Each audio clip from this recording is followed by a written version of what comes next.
ఏం చేస్తాడు?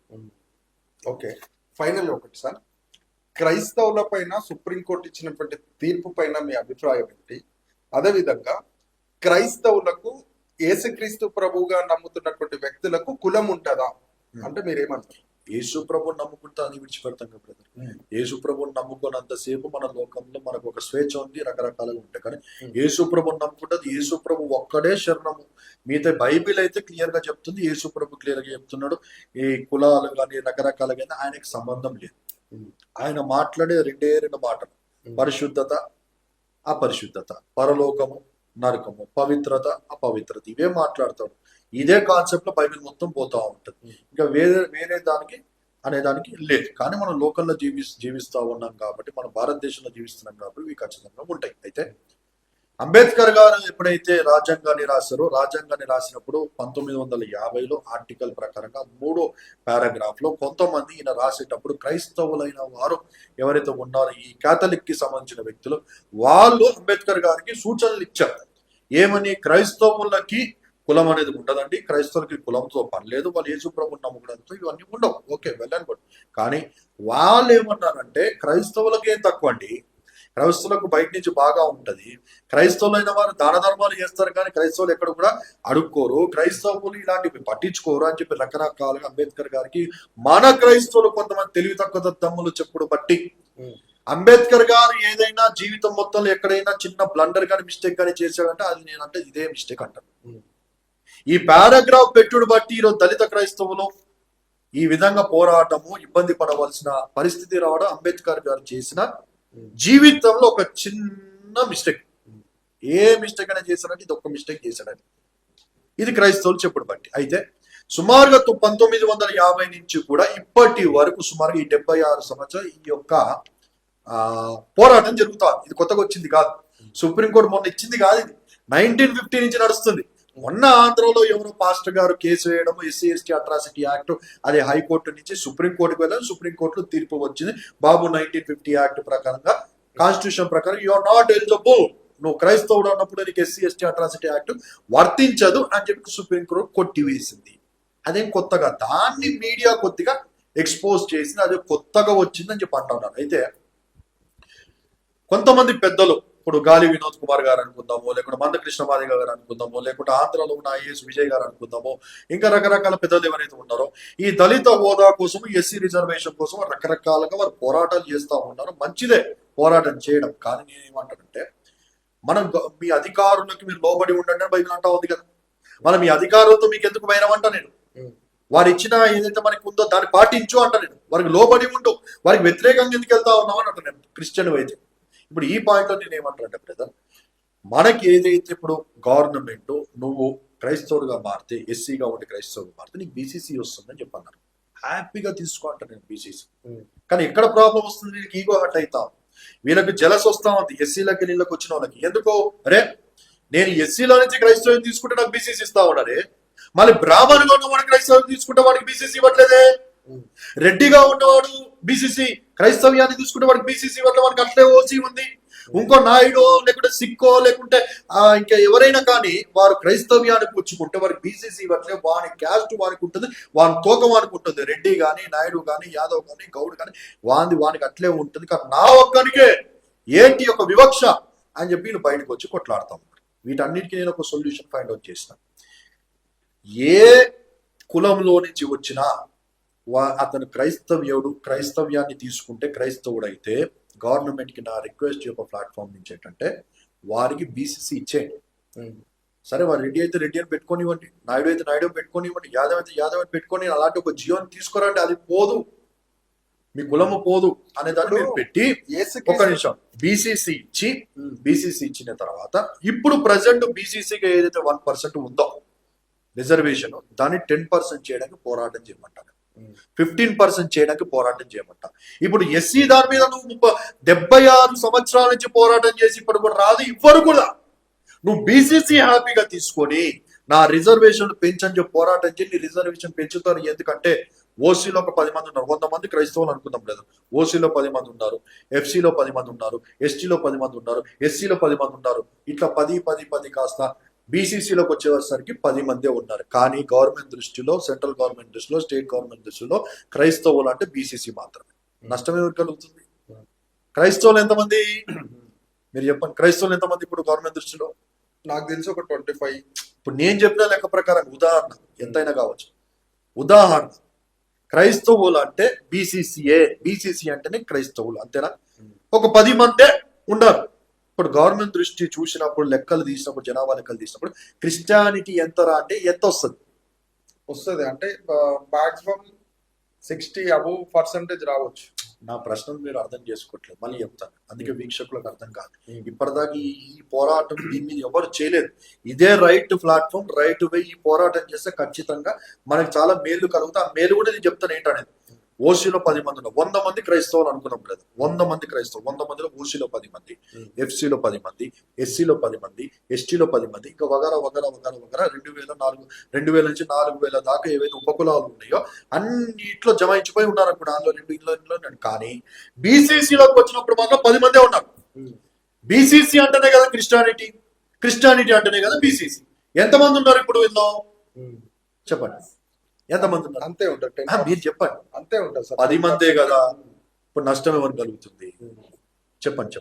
క్రైస్తవులకి ఇప్పుడు మందకృష్ణ మాదేవ్ గారు ఏం చేయాలి? వారు చేస్తున్న పోరాటం ఏంటి? 100% వారు నష్టం చేస్తున్నారు. ఈ ఆర్డర్స్ ఒకవేళ వచ్చింది అనుకోండి, దళిత హోదా అనేది రిజర్వేషన్ వస్తే క్రైస్తవ్యానికి అది నష్టమే అంటా నేను. ఎందుకు? నీ జనాభా సంఖ్య విడిపోయింది కదా. ఇంట్లో 10 వాళ్ళంతా క్రిస్టియన్స్ కాదు. గవర్నమెంట్ దృష్టిలో అంతా హిందూస్, లేకపోతే వేరే ముస్లింలకి వచ్చినా కూడా నీకు అది రాదు కదా. నీకు బీసీసీ అది వాళ్ళకే ఉంటది.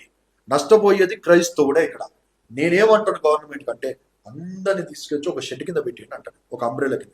బీసీసీ మాకు బీసీసీ తక్కువ బ్యాక్వర్డ్ కదా అంటే, సరే ఓసీఏ అందరిని తీసుకు ఓసీలో కనిపెట్టి ఓసీ అని పెట్టు. దానిలో సి అంటే క్రిస్టియన్స్, అది గ్రేట్ అన్నప్పుడు, లేదా ఫార్వర్డ్ కాస్ట్ సి అని పెట్టు, అది గ్రేట్. ఏ కులం గ్రేట్ ఉందో అది గవర్నమెంట్.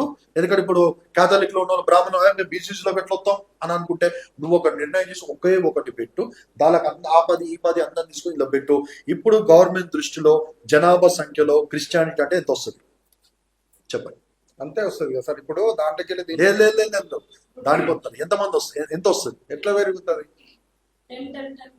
ఇంట్లో 10 అందరినీ తీసుకొచ్చి ఒక దగ్గర పెట్టంట. నేను 100 మంది ఉన్నారు, 10 విడిపోయినా సాధ్యం కాదు కదా సార్. వినండి, విడిపోయినాము, ఇది కూడా సాధ్యం కాదు. కానీ ఇది ఇంకా కొద్దిగా ఈజీ.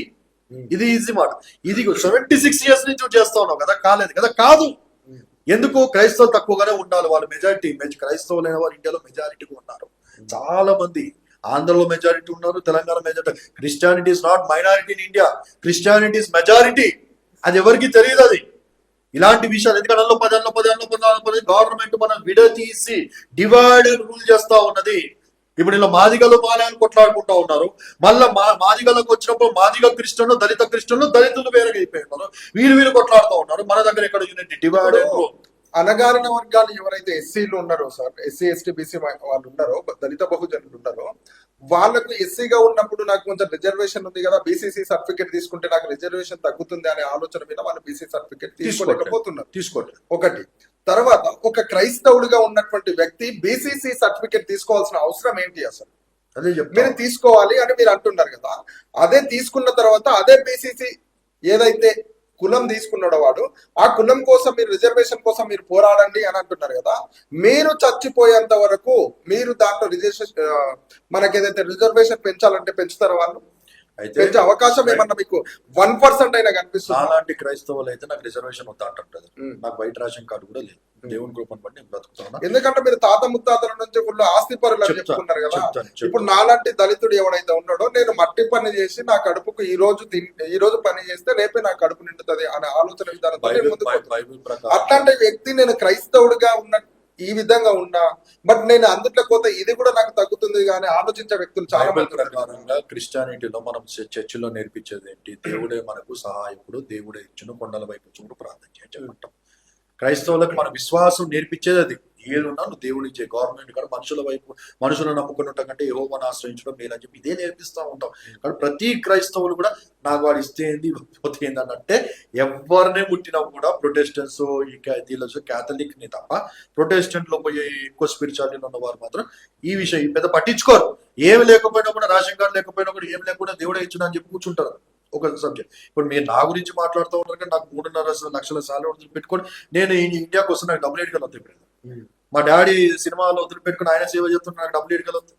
బిజినెస్ ఉన్నాయి కదా, బిజినెస్ కూడా లేవు నాకు, బిజినెస్ కూడా లేవు. బిజినెస్ పెట్టాలని ఆలోచన ఉంది, దేవుడు దీవిస్తాడు. బిజినెస్ లేవు, చిన్న రియల్ ఎస్టేట్లు అక్కడిక్కడ ల్యాండ్ ఏవో చేసుకుంటాం, ఫ్యామిలీ నడిపించాలి కాబట్టి అవి చేసుకుంటాం. అయితే నేనేమంటానంటే ఇప్పుడు ఒకవేళ ఇట్లాంటి మీలాంటి ఇప్పుడు మీరు అన్న కొంతమంది పరిస్థితులు వాస్తవాలు ఉన్నాయి అలాంటి పరిస్థితులు ఏమంటారు ఇప్పుడు ఈ బీసీసీలోకి లేకుంటే వేరే దాళ్ళకి అంతా వచ్చేసినప్పుడు మన జనాభా సంఖ్య ఏమైపోతుంది అంటే 10 కాస్త 100 మంది అయిపోతారు. 100 మంది అయిపోయినప్పుడు గవర్నమెంట్ దృష్టిలో క్రైస్తవులైన వారు 10 మంది కాదు 100 మంది విభికమే మెజారిటీ.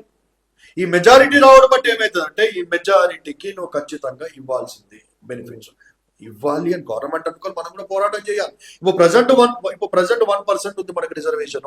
మనం అందరం కలిసి బీసీసీఓ అయితే ఏదో ఏబీసీ ఏదో తీసుకొని మాకు 10% చేయండి, 15% చేయండి అని మన గొంతు విప్పాలి. ఈరోజు మైనారిటీగా ఉన్న 10% కాబట్టి నీకు ఎమ్మెల్సీ లేదుగా. ముస్లింలకు ఉందే వాళ్ళు షియా కానీ సున్నీ కానీ వాళ్ళ దాంట్లో డిఫరెన్స్లు ఉన్నా కూడా వాళ్ళు చెప్పుకునేది ముస్లిమే. ఈరోజు అజారుద్దీన్ గారు ఎవరండి? ఎమ్మెల్సీ. అజారుద్దీన్ గారు ఎవరండి? మళ్ళీ మినిస్టరే. దాంతో ఫయీం ఖురేషి ఎవరండి? ఆయన ఏదో దానికి చైర్మన్ గా ఉన్నాడు. దాంతో షబీర్ అలీ గారు ఎవరండి? అలా లెక్కలు పెట్టుకుంటే ముస్లిమ్స్ అయిన వారు అధిక సంఖ్యలో లేరా? ఈరోజు సెంట్రల్ లో కమిషన్ లో మనము రిలీజ్ ఏమంటారు మైనారిటీ కమిషన్ చూస్తే మొన్న రీసెంట్ గా తమిళనాడు నుంచి ముమ్మూరు గారు అని చెప్పి ఆవిడని తీసుకొని కూర్చోబెట్టారు, ఆవిడకి మెంబర్ ఇచ్చారు. క్రిస్టియన్ పొజిషన్ ఖాళీగానే ఉంది. ఎందుకనంటే మనం మెజారిటీగా లేదు, మనం నష్టపోతాం. మనం మెజారిటీగా అయినప్పుడు మనకి ఎమ్మెల్సీ అడగొచ్చు, రాజ్యసభ అడగొచ్చు, కమిషన్ అడగొచ్చు, కార్పొరేషన్ అడగొచ్చు, నిధులు అడగొచ్చు, రిజర్వేషన్ పెంచమని చెప్పి అడగొచ్చు, రకరకాలుగా మనం అడగొచ్చు. సో నువ్వు మందకృష్ణవాదిగా గారు కానీ ఇంకెవరైనా కానీ ఇప్పుడు చేస్తున్న ఉద్యమం మీరు రైట్ అంటారా అంటారు. నేను చెప్పిన పాయింట్ చెప్పండి. రైట్ అంటాను సార్. ఎట్లా రైట్ అంటారు? ఆయన దాన్ని సాధించుకొని వస్తే దళిత క్రైస్తవులు అలాగే ఉండిపోతారు కదా. నువ్వు బీసీసీలోకి రాకపోతే అక్కడ ఉన్న 10% అక్కడే ఉంటది, అక్కడ 10% అక్కడే ఉంటది, బీసీసీ 10% అక్కడే ఉంటది. వీళ్ళే క్రిస్టియన్ అవుతారు నీకు జనాభా సంఖ్య. ఇంటర్వ్యూలో మీరు ఒక మాట అన్నారు సార్, క్రైస్తవుడు ఎప్పుడైనా పై చేయగానే ఉంటారు, వాళ్ళకు ఫారెన్ ఫండ్ అలాంటివి ఇలాంటివి వస్తుంటే వాళ్ళకు కొంచెం. నేను అనలేదు, అంబేద్కర్ గారికి చెప్పారు. ఆ పైన ఉన్న క్రైస్తవులు అంబేద్కర్ గారు రాసేటప్పుడు వాళ్ళకు వద్దండి, అందుకని అంబేద్కర్ గారు చేసిన తప్పదే. ఆయన కొద్దిగా ఆలోచించి వచ్చే జనరేషన్ కి మన కొంత పేద బీద దళిత క్రైస్తవులు ఉంటారు వద్దులేనని ఆయన ఆ ఒక ఆర్డినెన్స్ రాయకుండా ఉండేట్టు ఈ యొక్క లుల్లి పంచాయతీ ఉండకపోతున్నాయి ఈ రోజు. కానీ నేను అప్రిషియేట్ చేస్తాను ఆయన పెట్టుడు బట్టే ఈ రోజు నేను వచ్చి మాట్లాడగలుగుతా ఉన్నాను. 10 కాదు, ఈ 10 మందిని 90 మందిని తీసుకొచ్చి 10% ఉన్న బీసీసీలో కలపంట. అప్పుడు మేము 100 మంది అయితే మా బలం పెరుగుతుంది, మేము మెజారిటీ అవుతాం కదా. మెజారిటీ ఉన్న వారికే కదండి ఎమ్మెల్సీ. ముస్లింలకే కదా ఎమ్మెల్సీ ఇచ్చారు. ఎందుకు వారు మెజారిటీగా ఉన్నారు? ఈరోజు నాకు ఎందుకు ఎమ్మెల్సీ ఇవ్వట్లేదు రేవంత్ రెడ్డి గారు? ఎందుకు ఇవ్వట్లేదండి? ఈరోజు అన్సర్ అలీ గారు ఉన్నాడు, అన్సర్ అలీ గారు వారు ఈరోజు మన తెలంగాణకి మైనారిటీ చైర్మన్ తెలుసా, ముస్లిం. వైస్ చైర్మన్ శంకర్ లుక్ గారు అని చెప్పి ఉన్నారు క్రిస్టియన్. ఎందుకు సెకండ్ ప్లేస్ లో ఉన్నారు? ఎందుకంటే మనం 10% కదా, బీసీసీ జనాభా సంఖ్యలో 10%. అది మనకి జరుగుతున్న తప్పు, ఇది ఎవ్వరు గమనించట్లేదు. సో మందకృష్ణ మాదిగ గారు ఈ యొక్క ఉద్యమాన్ని ఆపుకొని అందరిని తీసుకొచ్చి ఒక దానిలో పెట్టే సొల్యూషన్ ఫైండ్ అవుట్ చేసి మన సంఖ్యను పెంచండి అని అంటాను నేను. అప్పుడు మనకు కూడా ఎమ్మెల్సీలు వస్తాయి. అంటే ఎందుకంటే వీళ్ళు majority vote bank important. MLC ఇస్తారు, మినిస్ట్రీ ఇస్తారు, రాజ్యసభ ఇస్తారు. నేను ఇంకో డిమాండ్ ఏంటంటే గవర్నమెంట్ కి రేపు కేటీఆర్ గారిని కూడా కలవాలని చెప్పి ఆలోచన ఉన్నాం. దానికి కావాల్సిన మా ఒక లీగల్ టీంతో కొన్ని చేపించాను, మా వాళ్ళు తీసుకొని వెళ్ళి కల్పిస్తా అంటే. దానిలో నేనేమన్నానంటే ఇది జరిగినప్పుడు ఇది మా ఒక డిమాండ్ వచ్చే గవర్నమెంట్ లో మీరు చేయగలుగుతారని నమ్ముతా ఉన్నాం. ఇంకోటి ఏంటంటే ఎస్సీ నియోజకవర్గం ఎట్లయితే ఉందో, ఎస్టీ నియోజకవర్గం ఎట్లయితే ఉందో, జనరల్ నియోజకవర్గం ఎట్లయితే బీసీసీ నియోజకవర్గం 119 ఒకటైనా ఇవ్వండి. ఫర్ ఎగ్జాంపుల్ సికింద్రాబాదే ఉంది క్రిస్టియన్ కాన్స్టిట్యున్సీ అంటారు. ఒకవేళ నిజంగా క్రిస్టియన్ కాన్స్టిట్యున్సీ అయితే క్రిస్టియన్ కాన్స్టిట్యున్సీ డిక్లేర్ చేసి దాన్ని బీసీసీ కాన్స్టిట్యున్సీకి ఇవ్వండి. అక్కడి నుంచి ఒక క్రిస్టియన్కి ఇవ్వండి. ఇప్పుడు దీపక్ జాన్ గారు ప్రయత్నం చేస్తూ ఉన్నారు, అలాంటిది ఒకటి ఇవ్వండి. అది ఎప్పుడు జరుగుద్ది? మన డిమాండ్లు ఎప్పుడు వారు ఆమోదిస్తారంటే మన మెజారిటీ పెరిగినప్పుడు. సో ఇది ఖచ్చితంగా వీరి పోరాటం, ఇది తప్పు, ఇది రాంగే అంటాడు. నేను చెప్తున్న పోరాటాన్ని ఏకీభవించి ప్రతి దళిత ఎస్సీలో ఉన్న ప్రతి దళిత ఉద్యమకారులు ఎవరైతే ఉన్నారో ఈ పోరాటాన్ని మీరు ముందుకు తీసుకుని వెళ్ళాలని, ఖచ్చితంగా క్రిస్టియానిటీకి రానున్న మన ఒక తరాలకు ఒక మేలు చేసిన వారం అయితే అంటారు.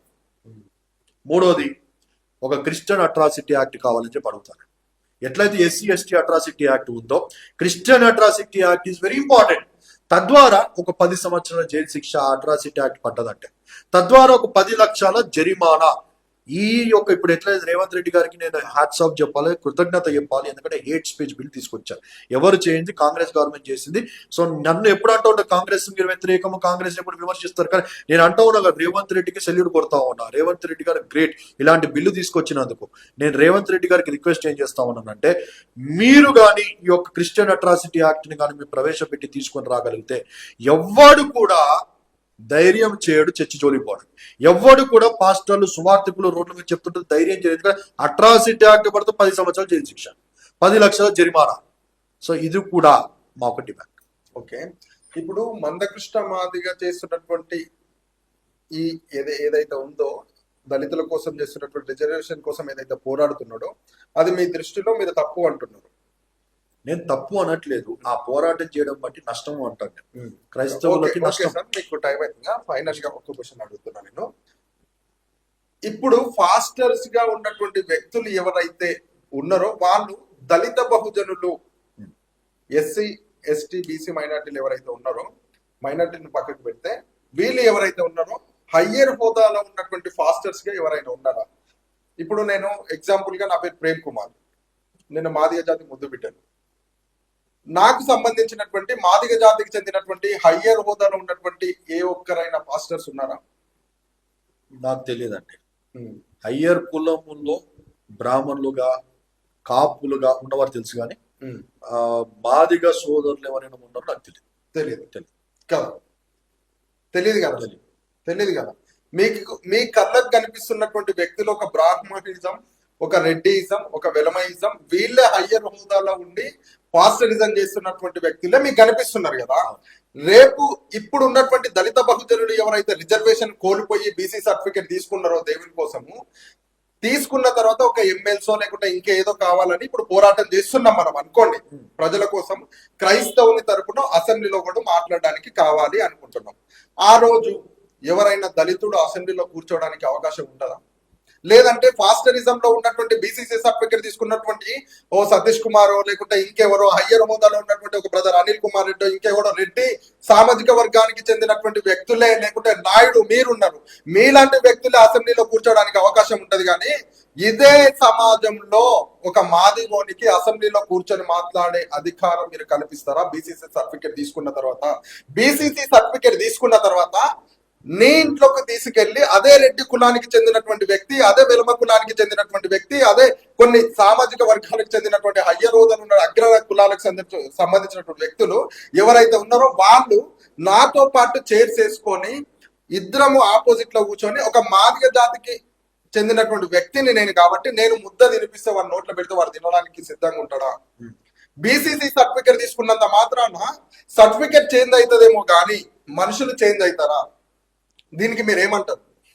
రిజర్వేషన్ అని మీరు పోరాడుతున్నారు. ఇదే 10% దాంట్లో అందరు ఏకమైతే ఒక 10% మనకు పెరుగుతుందని ఆలోచిస్తున్నటువంటి వ్యక్తులు, అదే ఆలోచిస్తున్నటువంటి వ్యక్తుల్లో రెడ్డికి సంబంధించినటువంటి వ్యక్తులు ఉన్నారు. ఇప్పుడు ఒక మాదిగోడు ఉన్నాడు, క్రైస్తవునిగానే ఉన్నాడు, నేను దేవుని వైపు చూస్తున్నా, దేవుడే నాకు కావాలనుకుంటున్నాడు, నాకున్నటువంటి హోదాను బట్టే నేను ఇక్కడి వరకే ఒక సేవకుని లాగా, నేను సేవకుని కింద ఒక ఈ విధంగా ఉన్నా నేను అని చెప్పుకోవడానికే తప్ప ఎవరు కూడా హయ్యర్ హోదాలో లేరు కదా. ఇప్పుడు ఇక్కడ ఉన్నటువంటి ప్రతి ఒక్కరు సర్టిఫికేట్ తీసుకున్న తర్వాత అందరు రిజర్వేషన్ ని కోల్పోతారు. బట్ అసెంబ్లీలో కూర్చోడానికి నీ అసొంటి నాయుడు, తర్వాత నీకు సంబంధించినటువంటి వెలమోడు, నీకు సంబంధించిన ఒక రెడ్డి నాయకత్వం, అగ్రకులాలకు సంబంధించినటువంటి వ్యక్తులే ఆడ కూర్చుంటారు కదా. మరి దళితులు కూర్చోబెడతా అని మీరు మాటిస్తారా? మీరు క్వశ్చన్ అడిగారే, ఆన్సర్ చెప్పారు అర్థం కాలేదు. నేను ఇప్పుడు అర్థం చేసుకునే దాన్ని బట్టి ఉంటుంది. చాలా పెద్ద క్వశ్చన్. సో దీనికి కూడా ఆన్సర్ కూడా ఇంకా పెద్దగా చెప్పాలి. ఇప్పుడు మీరు ప్రత్యేకంగా నన్ను అడిగితే నా వ్యక్తిగతంగా వచ్చినప్పుడు నేను ఒక పల్లెటూరులో సేవ చేస్తా ఉన్నాను. మా సంఘస్థులే చాలా బాధపడతారు, కన్నీరు పెట్టుకుంటా ఉంటారు. రాజాలాగుండి దుబాయ్లో 8 దేశాలు తిరిగి రేంజ్ రోవర్ కార్లో తిరిగిన అంత సొఫిస్టికేటెడ్ లైఫ్ కలిగిన మీరు ఈ చిన్న చిన్న గుడిసెల దాకా గుడిసె కూడా ఇంత కిందికి వస్తుందండి. ఇంత కింది దాకా ఉంటారు, మీరు చూసే ఉంటారు. మొత్తం వంగి చేతులు ఇట్ట పెట్టుకొని పాక్కొని లోపలికి వెళ్ళాల్సిన పరిస్థితి. అలాంటి ప్లేసుల్లోకి వెళ్ళి నేను ప్రార్థన చేయడం, వాళ్ళకి సర్వీస్ చేయడం ఊళ్ళో. వాళ్ళు ఏడుస్తూ ఉంటారు, ఆ పేడల్లో, ఆ ఊరుల్లో, పాముల్లో తిరుగుతూ ఉంటారు. మీకు ఎందుకయ్యా ఇట్లాంటిది? అక్కడ ఊర్లో ఏమో పెద్దగా 100 కోట్లు వచ్చి నాకు పడతా ఉన్నాయి అంటే, నేను వెళ్ళి రావడం నా డీజిల్ ఖర్చుకు నా ఒక టికెట్లకి ఆ వచ్చినాయి అక్కడికి సరిపోతాయేమో, కానీ నేనే మళ్ళీ అక్కడ ఉన్న వారికి కష్టకాలం ఉంటే సేవ వాళ్ళకి అందిస్తా ఉంటాను. సో నేను అందరితో ఒక నాయుడుగా, ఒక కాపు కులానికి సంబంధించిన వ్యక్తిగా ఉన్నా. యేసు ప్రభు తను తాను తగ్గించుకున్నాడు, అందరు సమానం అన్నాడు, కానీ నేను సమానంగా వెళ్తాను. మీరు అడిగిన ఇప్పుడు రెడ్డిలు లేకుంటే పెద్ద పెద్ద ఇప్పుడు పేరుగాంచిన సేవకులు సతీష్ కుమార్ లాంటి వాళ్ళు, లేదా శ్యామ్ కిషోర్ లాంటి వాళ్ళు, బెల్లంపల్లి ప్రవీణ్ లాంటి వాళ్ళు, వారి వ్యక్తిగత జీవితాల్లో వారు స్వాగతిస్తున్నారు లేదో నాకు తెలియదు, కానీ సతీష్ కుమార్ విషయంలో అయితే నేను ఖచ్చితంగా మాట్లాడగలుగుతాను. ఎందుకంటే సతీష్ కుమార్ గారి విషయంలో ఎప్పటి నుంచో నేను పోరాటం చేస్తా ఉన్నా. ఇలాంటి కార్పొరేట్ దొంగ బోధకులు ఉన్నారు, జాగ్రత్త అని చెప్పి ఎప్పటి నుంచో పోరాటం చేస్తున్నారు. ఫోటో దిగాలంటే పైసలు, ఆయనతో డైనింగ్ టేబుల్ మీద కూర్చోాలంటే పైసలు, ఆయనకి సెకండ్ ఇవ్వాలంటే పైసలు, రకరకాల దానికి 20,000 10,000 ఆయన దోచుకోవడమే తప్ప నీ కింద ఉన్న ఎస్సీ ఎస్టీ లేకుంటే బీసీ మైనారిటీ సంబంధించిన నీ సంఘస్థులు వారు చెమటోర్చి ఆ చెమట రక్తపు బిందువులతో నేను చేసే ప్రతి రూపాయి నువ్వు దోచుకుంటున్నావే తప్ప వారి పక్షం నువ్వు నిలబడి నువ్వు మాట్లాడేది లేదని అన్ని మీడియా ఛానల్స్ లో, నా ఓన్ ఛానల్స్ నేను ఎప్పుడు గలం ఇప్పుతూనే ఉన్నాను బ్రదర్. ఎందుకనంటే టిఆర్ఎస్ గవర్నమెంట్ ఉన్నప్పుడు సతీష్ కుమార్ గారు చర్చికి కేటీఆర్ గారు, కవిత గారు వచ్చి విజిట్ చేస్తూనే ఉన్నారు. వారికి ఎన్ని మునుపులు సమర్పించుకున్నారో అది బయట రూమర్ నడుస్తూనే ఉంది. 100 కోట్లు ఇచ్చారు, రకరకాలుగా నడుస్తూ ఉన్నది. మళ్ళీ రేవంత్ రెడ్డి గారు రాగానే రేవంత్ రెడ్డి గారు ఈయన బర్త్డే ప్రోగ్రామ్ కి సీఎం రావడం ఏంటి వెరైటీగా? ఈయనకు ఎందుకనంటే ఈయన ల్యాండ్ ఏదైతే ఉందో ఆ ల్యాండ్ స్టిల్ నౌ ఇప్పుడు కూడా ఇంజక్షన్ ఆర్డర్ మీద సుప్రీంకోర్టు నుంచి తెచ్చుకొని కాపాడుకొని నడుస్తాను. ఎప్పుడుకో కూల్ చేయాల్సింది కూలిపోద్ది కూడా గవర్నమెంట్ కి వ్యతిరేకంగా. అందుకే గవర్నమెంట్ చేతిలో పెట్టుకొని గవర్నమెంట్ కి ఇవ్వాల్సిన ఫండింగ్ ఇస్తూ సీఎం చేతిలో పెట్టుకొని ఆయన నడిపిస్తా ఉన్నాడు.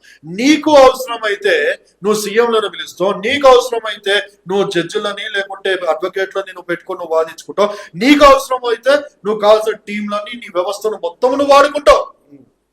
అదే నీ దగ్గర వస్తున్న సంఘస్థులు, విశ్వాసులు, నీకు ఎవరైతే అన్నం మొదటి నుంచి పెట్టి వారిస్తున్న డబ్బులతోనే నువ్వు ఇంత పెద్ద కార్పొరేట్ లెవెల్కి వెళ్ళావే, వారి కోసం నువ్వు కనీసం మాటలు కూడా మాట్లాడవే. ఇప్పుడు మందకృష్ణ మాదిగ గారు యుద్ధం చేస్తున్నారే, సరే ఆ యుద్ధానికైనా నువ్వు సహకరించవే. ఇప్పుడు నాలాంటి వారు యుద్ధం చేస్తూ ఉన్నారే, నీ చేతిలో సీఎంలు ఉన్నప్పుడు సార్ ఇదిగో మాకు బీసీసీ ఇది ఈ యొక్క సమస్య ఉంది, అన్నది తీసుకొచ్చి ఒక దాలకు వేయడమా, లేదా ఈ యొక్క ఎస్సీ స్టాటస్ ఇవ్వడం అని చెప్పి నువ్వు మాట్లాడవచ్చుగా, మాట్లాడవే.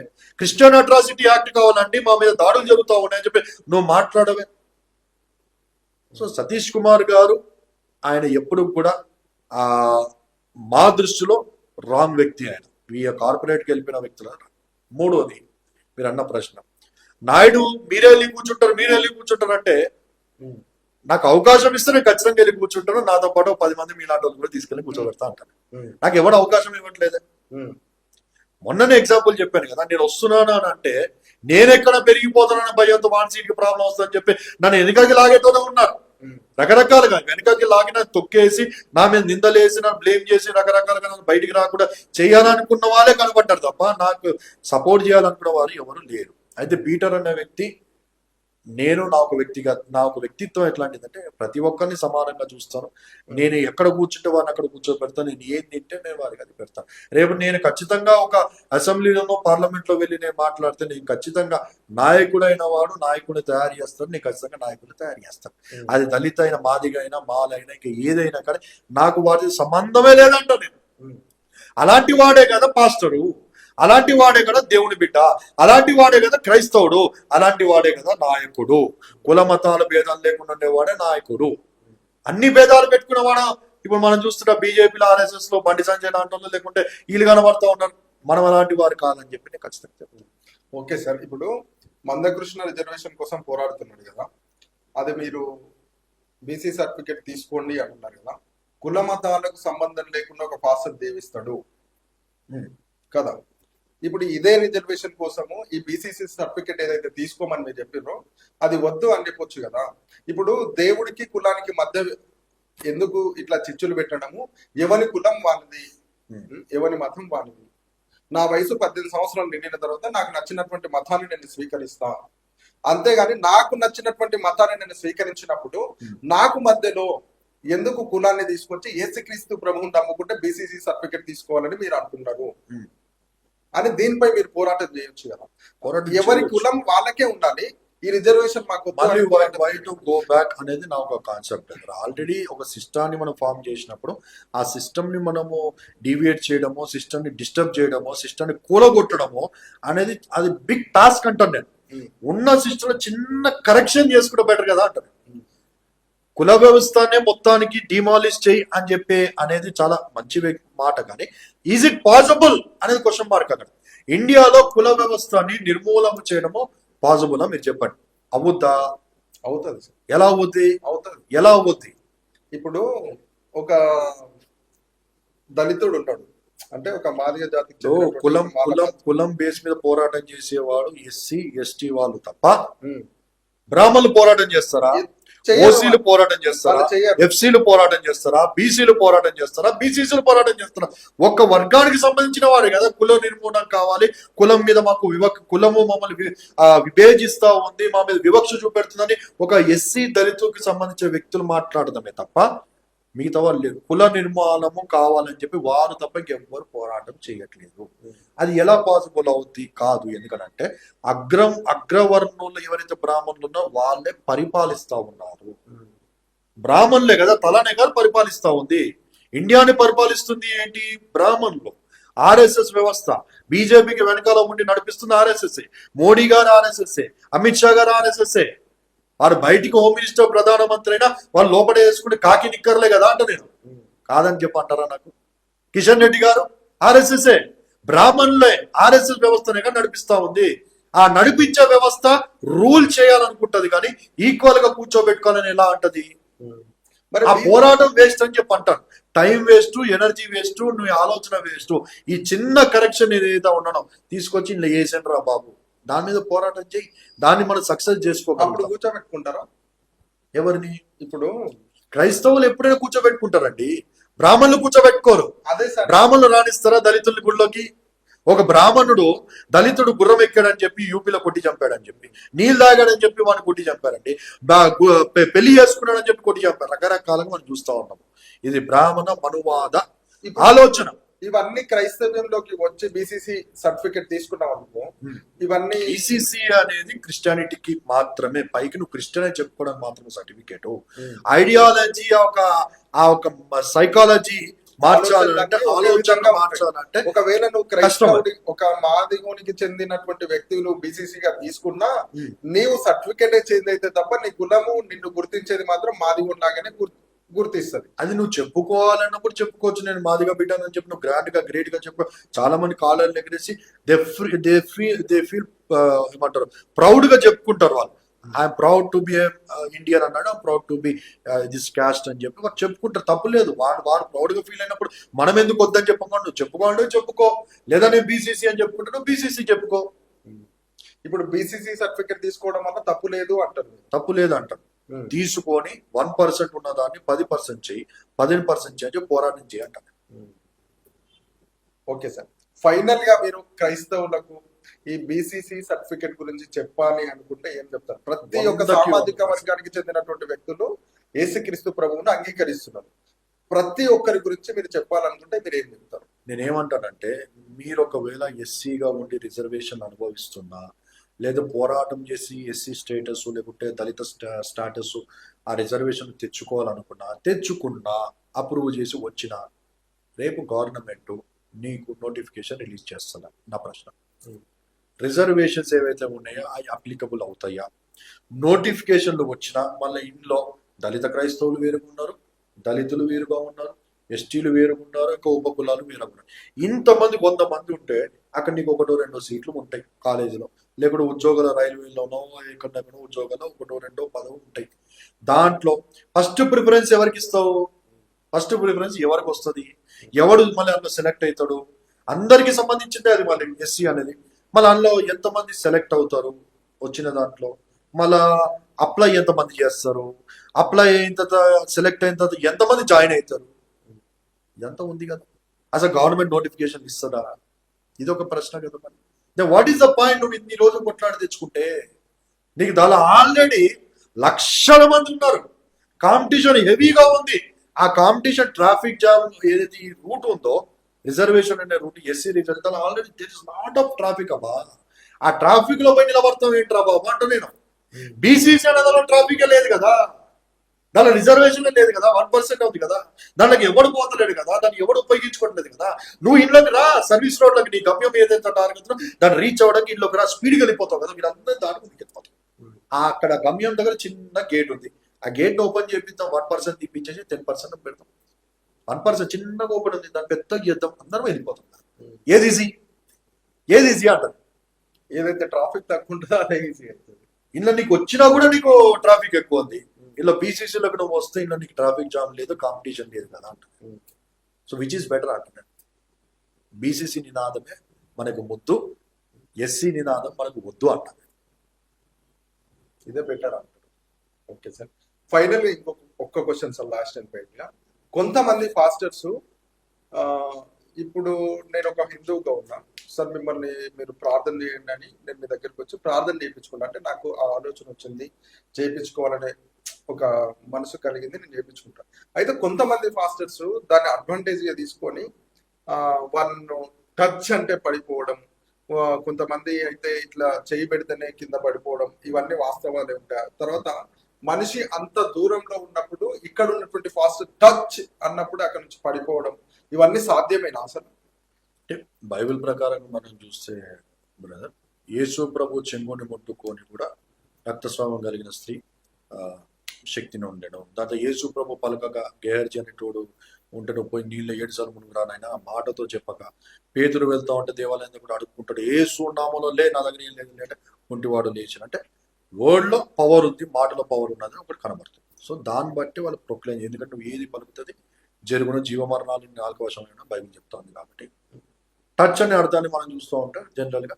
టచ్ అంటే తెలుగులో ముట్టు ముట్టు ముట్టు, ప్రభా ఇతన్ని ముట్టు ముట్టు ముట్టు, అది కాస్త షార్ట్ కట్ లో టచ్ టచ్ టచ్ చేస్తే అయిపోయింది. దాన్ని ప్రతి ఒక్కడు వాడటంని యూజ్ చేస్తున్నారు. దానిలో కూడా జిమ్మికలు ఉన్నాయి, దానిలో కూడా దొంగలు ఉంటారు, 90% దొంగలే ఉన్నారు. హైందవ ముస్లింలకు అంటే క్రైస్తవులు అంటే 90% దొంగలు ఉన్నారు అంటారు. ఓకే, నమ్మితే వాళ్ళని నమ్మొచ్చు, వీళ్ళని నమ్మొద్దు అంటారు, నా ఒక ఎక్స్పీరియన్స్ బట్టి. మీరు క్రైస్తవులకు సంబంధించి ఒక సంస్థ ఏర్పాటు చేసిరా అని మాకు తెలిసింది. సంస్థ WCC, దేనికోసం సార్ ఆ సంస్థ? క్రైస్తవుల కోసం అండి. క్రైస్తవులు చేస్తున్న పోరాటం, చర్చిల మీద దాడులు, పాస్టర్లకి అండగా నిలబడ్డము, ఏదున్నా కూడా వాటి కోసం ఇప్పుడు మనం ఇప్పుడు పనిచేస్తాం. WCC తరపున క్రైస్తవులలో ఉన్నటువంటి పాస్టర్స్ ఎవరైతే ఉన్నారో వాళ్ళు కొందరు అవినీతులకు కూడా పాల్పడుతున్నారు కదా, అట్లాంటి వాళ్ళని ఎప్పుడైనా మీరు ప్రశ్నించడం ఎప్పుడైనా? సతీష్ కుమార్ 100% ప్రశ్నిస్తా ఉన్నాను. రీసెంట్ గా ఉప్పల్లో కూడా ఒక అమ్మాయి ప్రెగ్నెన్సీ చేసిందని విన్నాము. మొన్న కూడా స్టూడియోలో ఒక ఇంటర్వ్యూలో కూడా, నిన్న RTV ఇంటర్వ్యూలో కూడా అన్నాను, వెరీ సూన్ సతీష్ కుమార్ చర్చ మేము ముట్టడిస్తామని చెప్పుకున్నాను. ఓకే, సతీష్ కుమార్ ది పక్కకు పెడితే రీసెంట్ గా ఉప్పల్లో ఒక ఇన్సిడెంట్ జరిగింది, న్యూస్ లో కూడా కేసు అయింది, బాగా కేసు అయింది, ప్రభుత్వం ఇన్వాల్వ్ అయింది, లీగల్ గా యాక్షన్. దాని తరపున మీరు పోయి పోరాడడం అట్లాంటిది? అక్కడ న్యాయం జరగకపోతే బాధితులు మన దగ్గరికి వస్తే ఖచ్చితంగా వెళ్తాం కదా. ప్రతి దగ్గరికి వెళ్ళి మనము గద్దలం కాదు కదా, గద్దల్లాగా వెళ్ళిపోయి ఎక్కడ శవం దొరికితే అక్కడ శవం మీద పేరాలు ఏర్పడిన రకం కాకుండా, బాధితులు మమ్మల్ని అప్రోచ్ అయినప్పుడు ఖచ్చితంగా మేము వెళ్ళి వాళ్ళకి న్యాయం చేయడానికి, న్యాయం అనేది ఇంపార్టెంట్ కాబట్టి. అక్కడ ఆల్రెడీ కేసు అయింది, అది మీడియాలో వచ్చి లీగల్ గా జరుగుతుంది కదా, ఇక మేము వెళ్ళి అక్కడ చేయాల్సిన న్యాయం లేదు. వారు మమ్మల్ని రీసెంట్ గా వనపర్తి గణపూర్ మండలం సల్కలాపురం చెందినటువంటి ఒక విలేజ్ లో ఒక ఫాస్టర్ ఒక ఫాస్టర్ ని విపరీతంగా కొట్టడం జరిగింది. దానిపైన మీరు ఖండించడం ఎప్పుడైనా? ఖండించాను. మనకు కావాల్సిన గ్రూప్స్ అన్నిట్లని షేర్ చేసి. అంటే ఖండించడం అంటే మన దగ్గరికి వెళ్ళి నేను వెళ్ళలేదు, కానీ మన వాళ్ళు చాలా మంది వెళ్ళారు కాబట్టి ఇక నేను వెళ్ళాల్సిన అవసరం అక్కడ లేకుండే. ఒకవేళ ఇప్పుడు ఫర్ ఎగ్జాంపుల్ షేక్పేట్ జరుగుతా ఉంది బ్రదర్, ఇప్పుడు ఈ రోజు కూడా మీరు చూస్తుంటే షేక్పేట్ ఇష్యూ నడుస్తాం నవీన్ యాదవ్ గారిది. ఈ రోజు కూడా ఒక వీడియో రిలీజ్ చేశాను, గుడ్ ఫ్రైడే నైట్ అని ఒక వీడియో కొద్దిగా గట్టిగా మాట్లాడుతూ బట్టి ఆ వీడియో కొద్దిగా వైరల్ అయింది, వారికి కొద్దిగా ఇబ్బంది కలిగింది. దాని తర్వాత మళ్ళీ ఈరోజు మన వారు నాతో మాట్లాడి ఎమ్మెల్యే గారికి కొద్దిగా ఇబ్బంది ఉంది, బాధపడ్డారు కాబట్టి ఎమ్మెల్యే గారు ఇమీడియట్ స్పందిస్తా ఉన్నారు, ఓపెన్ చేస్తున్నారు. నేను మళ్ళీ ఓకే ఫైన్ అని చెప్పి ఈరోజు ఒక వీడియో పెట్టాను, ఏమని ఎమ్మెల్యే గారికి ధన్యవాదాలు, ఒకవేళ నా మాటల నుంచి మీకు బాధ కలిగింటే మీరు అర్థం చేసుకుంటారని చెప్పి నేను పెట్టాను. ఇప్పుడు అక్కడ నేను ఎందుకు ఇన్వాల్వ్ అవ్వాల్సి వచ్చిందంటే, ఆల్రెడీ కొంతమంది ఇన్వాల్వ్ అయ్యారు. ఇన్వాల్వ్ అయిన నేను పోనని చెప్పాను అంటే వాళ్ళతో కాలేదు. సుమారుగా ఈ రోజు రేప్స్ అంటే 5th వీక్ బ్రదర్, పోలీసులు వచ్చి తాళం వేయడం, చర్చ ఓపెన్ కాలేదు. ఈ రోజు వెళ్ళారు వాళ్ళ నాన్నగారితో, శ్రీశైలం యాదవ్ గారితో మాట్లాడారు, చర్చ్ ఓపెన్ చేపిస్తా అన్నారు. మండే రోజు కలుద్దాము, రేపు ఒక్క రోజు వదిలేయండి అని చెప్పన్నారు. నడుస్తాను. ఈ విషయంలో నేను ఇన్వాల్వ్ అయ్యాను. ఎందుకు, అక్కడికి ఆల్రెడీ కొన్ని టీమ్స్ వెళ్ళాయి, రకరకాల ప్రయత్నాలు జరిగాయి, అన్ని ఫెయిల్ అయిపోయాయి. కాబట్టి నా అవసరం ఖచ్చితంగా నేను చెప్పాను, తెలంగాణలో నేను మాత్రమే అది నేను చేయగలుగుతాను అని చెప్పి అన్నాను. నేను వారికి చేసి పెట్టాను. ఓకే, ఫైనల్ గా సార్, ఇప్పుడు పాస్టర్ గా ఉండి పొలిటీషియన్ లో ముందుకు సాగుతున్నటువంటి రఘుముద్రి పీటర్ నాయుడు గారిని కొన్ని రాపిడ్ క్వశ్చన్స్ అడుగుతాం. ఫాస్టర్ గా ఉన్నటువంటి వ్యక్తుల గురించి, పొలిటీషియన్ లో ఉన్నటువంటి వ్యక్తుల గురించి మనసుకు ఏది అనిపిస్తే టక్కా టక్కా టక్కా టక్కా సమాధానం చెప్పాలి, ఓపెన్ గా చెప్పాలి. వాళ్ళపై ఉన్నటువంటి ఒపీనియన్ ఏది ఉందో అది ఏది కూడా దాచుకోకుండా ఉన్నది ఉన్నట్టుగా చెప్పాలి. చెప్తారా సార్? ఓకే, అమ్మ తేజ పాస్టర్ గురించి చెప్పాలంటే మీరు ఏం చెప్తారు? అమ్మ తేజ పాస్టర్ గారు నాకైతే కనిపించినంత మట్టికి స్పిరిచువల్ గా కనబడ్డారు.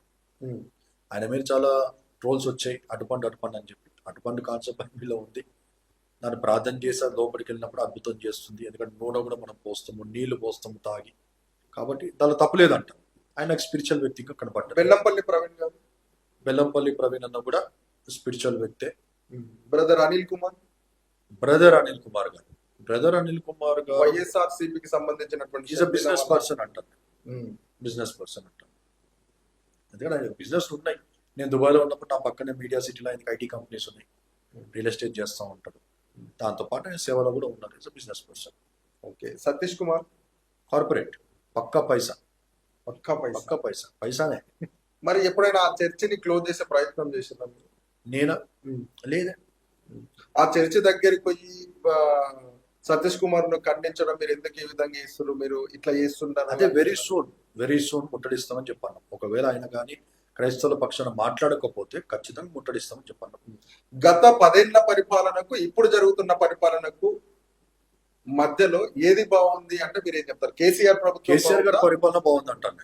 ఏ గొడవలు లేవు, ఏ 144 సెక్షన్లు లేవు, ఏ పంచాయతీలు లేవు. రేవంత్ రెడ్డి గారు వచ్చిన స్టార్టింగ్ లో జనవాడ ఇష్యూ జనవరి నుంచి మొదలు పెట్టుకుంటే సుమారుగా నా దగ్గర ఉండే ఇప్పటికి 80కి పైన క్రిస్టియన్ల మీద దాడి నా దగ్గరికి కొన్ని ఎఫ్ఐఆర్ కాపీస్ తో పాటు ఉన్నాయి.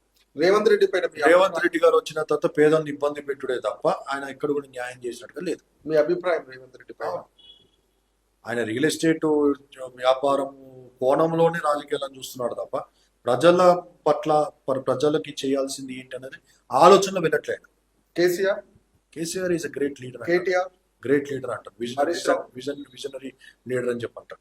Harish Rao is also visionary leader అంటారు. షర్మిల, వైఎస్ షర్మిల ఆవిడ ఆపర్చునిటీస్ అంటారు. Chandrababu Naidu is a visionary leader. ఆయన కొడుకు is also visionary leader. Jagan daring and dashing అంటారు. కవితక్క, ఆవిడ నేను అబ్జర్వ్ చేసినప్పుడు నాకు నచ్చిన క్వాలిటీ ఆవిడలో she is very down to earth. రఘుముద్రి పీటర్ నాయుడు అందరితో ఈక్వల్, సమానం, న్యూట్రల్, సెక్యులర్. నేను స్వార్థపరుడు రఘుముద్రి పీటర్ నాయుడు అంటే కొంతమంది అంటారు. నా మీద చెప్పాను, అదే నిందలు వేశారు. నా దగ్గర డబ్బులు తీసుకున్న వాళ్ళు ఉన్నారు. నేను డబ్బులు అడిగినప్పుడు నేను స్వార్థ ప్రియుడిలా కనబడ్డాడు. నా డబ్బులు నాకు హీరోబాబు అన్నాను, దాన్ని స్వార్థ ప్రియుడు అంటాను. మీ ముందు కూర్చున్న యాంకర్ ప్రేమ్ కుమార్ పైన మీ అభిప్రాయం? అద్భుతమైన టాలెంటెడ్ పర్సన్ అంటున్నాను. థ్యాంక్ యూ సార్, మీ విలువైన సమయాన్ని మాకు కేటాయించినందుకు.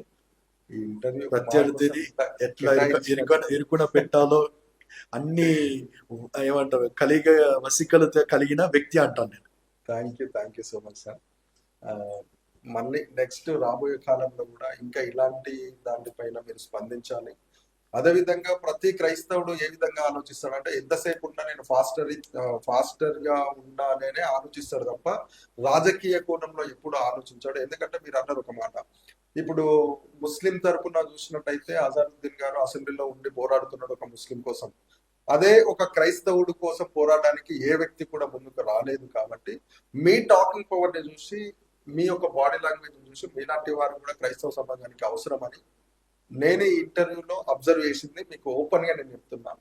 ఇంకొకటి, ప్రతి క్రైస్తవుడికి అండగా మీ సంస్థ కూడా ఉండాలని చెప్పేసి నేను కోరుకుంటున్నాను sir. Thank you so much.